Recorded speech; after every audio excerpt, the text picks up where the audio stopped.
Thank you so much, Mr. Leader, for convening this press event today and on this particular issue, which is really so critical.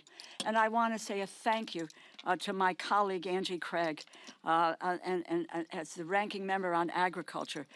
Thank you for your expertise. Thank you for your leadership on this very, very critical issue that we're talking about today. I want to start by making one thing abundantly clear. What President Trump is doing on the hunger issue and on the nutrition issue is immoral. I am the ranking member on the Appropriations Committee, and I promise you that there is funding available to provide SNAP benefits beyond November 1st. There is, at the very least, over $5 billion in contingency funds that Congress set aside. Congress, Democrats and Republicans, set aside explicitly to pay out SNAP benefits in the event of some unforeseen circumstances, like President Trump's shutdown. They are, in fact, by doing this, in violation of the Empowerment Control Act of 1974. The contingency funding that we set aside for SNAP is not optional spending. It is required by the law. We appropriated that money for this purpose. The White House must spend it, and what they are doing right now, blocking these funds from going out, is illegal. As a matter of fact, on October 1st, they took $750 million from this fund to deal with paying benefits in Puerto Rico and providing administrative costs to other states. So they acknowledge that this fund can be used in order to deal with SNAP benefits. There's nothing stopping the Trump administration from making sure that every single one of the 42 million Americans, 16 million children, 8 million seniors, 4 million people with disabilities, 1.2 million veterans receive nutrition assistance in November. And we are at a cost of living crisis with skyrocketing food costs.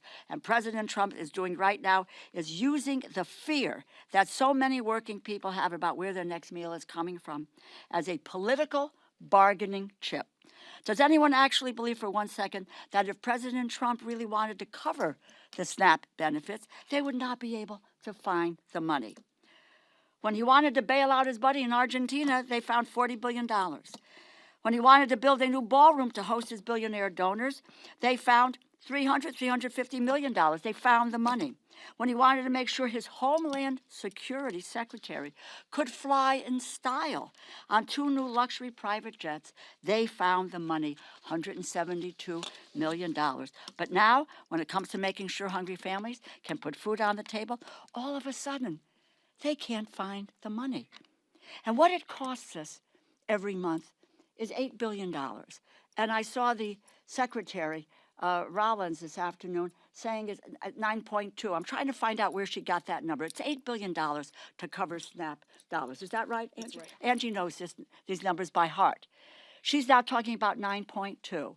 False. And that there is no, they have, with the snap of a finger, that money can be released and get to people who need it. So if there's between $5 and $6 billion, we may be $2 billion short, but that's enough to get us into November until what we're doing, and then we can look to deal with the rest of it. The Trump administration is more than happy to cut backroom deals. They want to dole favors out to the highest bidders. It's a shame that 16 million children who rely on SNAP benefits did not shell out a hefty donation to the president's inaugural fund. But they're only kids, after all. House Republicans are still on vacation. We have not voted on any legislation in over a month. But if they were here, I doubt that they would object to the president's decision, not just because they are too cowardly to stand up to him under any circumstances, but because decimating food stamps, its food stamps, is what they have wanted all along. Their big, beautiful bill, as the leader has pointed out, and his signature piece of legislation, slashes SNAP funding by $189 billion. That will strip 22 million Americans of some or all of their nutrition assistance over 10 years. Let me just conclude by saying to you that does anybody believe there is a shortage of food in the United States of America? Anyone who believes that? No. We have an abundance of food here in this country, and the president is required by law to use the remaining money in the contingency fund that Congress appropriated. It's not up for debate.